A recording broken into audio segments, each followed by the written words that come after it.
Batman number 34, Tom King, Joelle Jones. Turns out we were a little incorrect. We were speculating that they were going to find Talia. To either they had to do something with an all-in-their-old marriage or something like that. It turns out no, it's actually the Holly stuff where she killed a lot of people. Catwoman got blamed for it. So what they're actually trying to do here is clear Catwoman's name, so that legally she's not on the run when they're getting married, which is a fair goal. I'll give them that. He's still marrying him next con. So. I thought they'd kind of forgotten about that because it was kind of brushed over at the end of that story. Well, I think for us, emotionally, it was done because we knew it wasn't her. Because we were worried that she was actually a killer, and then they resolved that for us, so it wasn't a big deal to us after that. Yeah, I remember saying it was a bit weird because she left, like she was on the run, and then she kind of just showed back up in the next story, and it wasn't mentioned. But they're dealing with it here. So we've got Batman and Catwoman fighting like Talia's army, anticipating her coming out. It is full of great banter where he's like, it's kind of classic relationship stuff where he's putting his foot in it.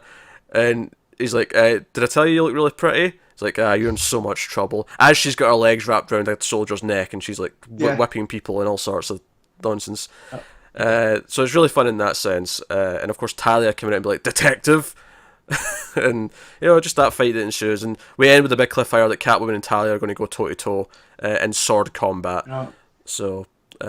I like that she pulls the sword out of Bruce. Yeah, out of Bruce. I was trying to make a cat pun, but I can't make it. But Selina's definitely the underdog here. Like the undercat. Yeah, it just doesn't work as well, does it? Doesn't. No. That's why I didn't say it, Pete. Now you look like the fool.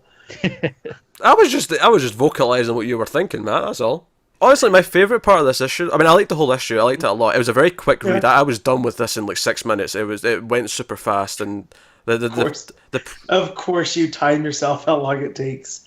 Roughly, I just looked at the time after it was done, and I wasn't... Jesus Christ, Matt, come on now. But like, it was a super quick read. Art was beautiful, of course, going throughout. Joelle Jones doing her thing. My favourite part of the issue, though, was actually the scene with Damian and Dick. And Superman. So Superman, they're at the entrance to this cave, and Talia and Batman and Catwoman are all inside. And Superman's like, "No, Damien, I can't let you in. The UN, we've got an agreement. No one gets in. That includes you. You're just going to have to wait until he comes out." I don't know what he's doing. And he's like, "Oh, there's an invasion in Central City. Fly off." And Damien's like, Dick, no, you'll still see you from Central City. He's like, I know. And, I like the bit where when Superman shows up, he's like, everyone fights you with kryptonite, but I'll just take you down with magic. Yeah.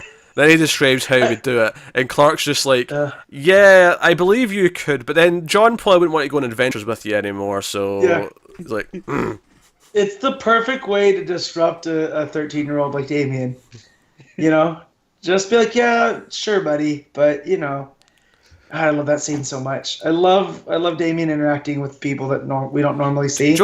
And so, like, but in Super Sons, we've gotten it a little bit more than normal with Superman. Joe, I want now, after this little statement from Damien, I actually want a story in the future where either Superman's been mind-controlled or he's on red kryptonite or whatever, but I want, for whatever reason, for Damien to be the one that has to deal with them and just see the fight. But, of course, the moment after this where Damien's like, I'm just going to wait down. Dick sits down, I'll wait with you, buddy. And he's like, it's like you and me till the end, always. And it's like, oh yeah, Dick and Damien, the greatest. Always. God damn it. Yeah, Damien's actually like, he's really nice with Dick. He's like, yeah, thanks for coming. No one else would. He's really, really sincere with Dick, isn't he? Yeah, these guys have brought out playing Cheese Viking, so like, once you do that, you're brothers forever. I do kind of like the idea that he's even more kind of honest with Dick than he is with Bruce in the way he talks to him. Because he's, because you're never, when you're a kid, you're never that honest with your parents. You can't speak to them the same way that you speak to your peers. And this is kind of what this is. This is the big brother kind of relationship. And they definitely, Dick's much more of his mentor than Bruce is. Yeah, that's what I was going to say. It goes back to the early days for Damien where he spent so much time learning from Dick, and then Bruce kind of came back, and it was like, okay, now what do I do now? What's my place in this relationship? That's what a lot of the Tomasi and Gleason run was about. Yeah. So, of course, he has that relationship with Dick already. No, so this is a really sweet moment, and it's full of sweet moments. Honestly, Batman and Catwoman, like, in their banter throughout, and especially the thing where she's the most dangerous woman on the planet, and Catwoman's like, seriously? It's like, well, no, you're not dangerous to me. Well, we'll see Yeah. after this what you think of your ex. Such, yeah, it was such a good little relationship thing right there. Yeah. Because you never see Batman being awkward. You know, like that's one That's thing what it he's was. not. Yeah, it was awkward. Yeah. Yeah. Yeah. And I especially loved that after like she's like dealt with a bunch of the soldiers. She's like yeah, most dangerous. Yeah, right. It's me. I'm dangerous. No, it's just a super fun issue. I'm enjoying this. It's a nice change of pace after War Jokes and Riddles, which of course was fantastic. But this is just something different to. Yeah, it's a shift of gears. Yeah. You know, It's a testament to King's ability that we can jump between two drastically different styles of story. Yet both of them are great. Yeah. So, no, Batman 34, really, really good stuff. And obviously, Joel Jones's art is fantastic throughout. I think our Catwoman especially